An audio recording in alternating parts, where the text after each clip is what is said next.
Seeing a police officer on trial is crazy enough, but in this situation, what happened right before the sentencing was even crazier.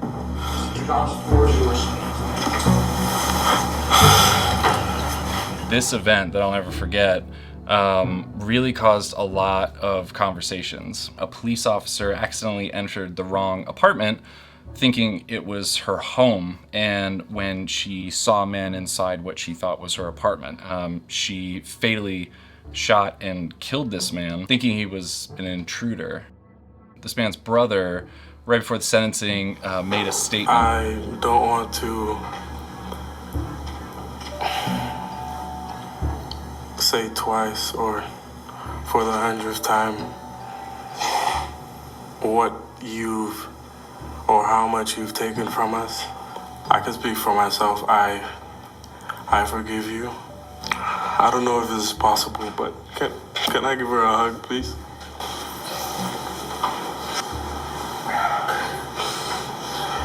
But later in my work in youth ministry, the conversations that we were having tended to fall into two camps. It was either, wow, that takes a lot of courage, or it was this kind of anger, like I could never forgive someone who did that. You see, this dynamic of saying, I'm sorry and I forgive you is an exchange that we've all experienced from both sides. And these are some of the most intimate and either kind or volatile exchanges or dynamics that we can experience in our relationships. But these are also some of the most misunderstood, especially this one, I forgive you. And maybe you can relate. I mean, have you ever had a hard time forgiving someone? I know I have. And Jesus teaches us to pray in the Lord's Prayer, forgive us our trespasses as we forgive those who trespass against us. And I don't know about you, but sometimes, some days that feels impossible. So what is forgiveness really, and what do we do when we have a hard time forgiving? Let's talk about it.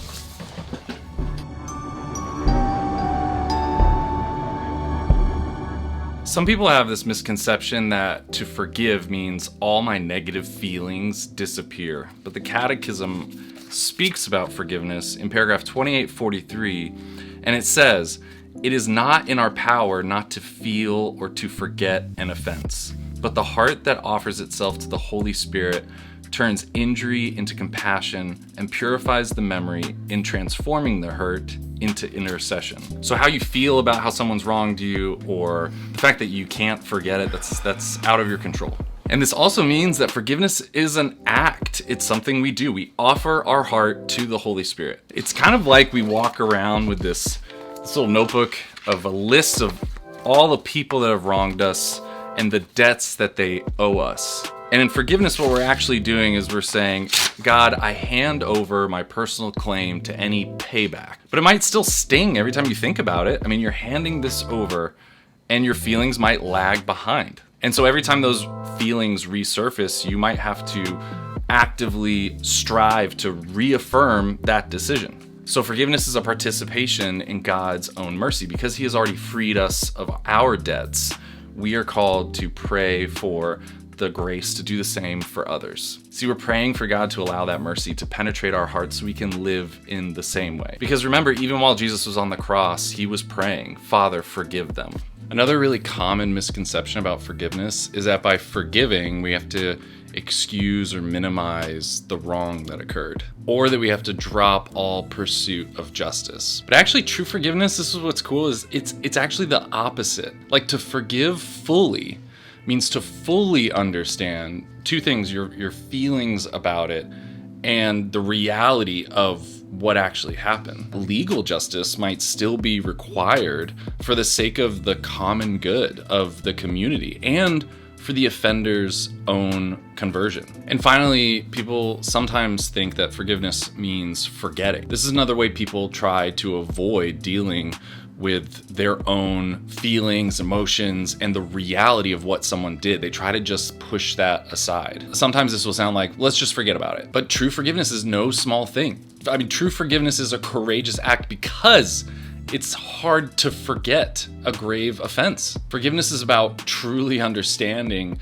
the forgiveness and mercy that we've been extended from God. In a way, we are relating to the reality of God's right to vengeance and justice, and we try to model that mercy that he extended to us by extending it to this other person. See, the goal here is not necessarily to forget the offense, but to experience God's mercy, to model that mercy because Jesus teaches us to, and to experience the interior freedom that comes with forgiveness. The Catechism goes on to say in paragraph 2843 that thus the Lord's words on forgiveness, the love that loves to the end, becomes a living reality. Isn't that cool to think about? Every time we practice forgiveness, the Lord's words on forgiveness become a living reality in our lives. So, how do we put this all into practice? The biggest thing to always remember is that we can't do this on our own. We need God's grace. Obviously, first of all, you're going to take this to prayer and really ask Jesus to help you forgive, to help you make this choice. So you can have an honest conversation about how this made you feel and how you're feeling about this person. And I found that it's helpful to be really specific in prayer, to say, Lord, I want to forgive, and say the name of the person for, and describe the wrong for what he or she did to you. And finally, remember that it's important to set boundaries. Oftentimes those boundaries can help make room for us to feel ready to forgive, to feel protected enough to actually forgive. Seek out advice from others that you trust and pray for wisdom and discernment in what healthy boundaries you should put in place to make sure this doesn't happen again, if that's something you need to do, especially in situations where the other person is really hesitant to admit that he or she did anything wrong.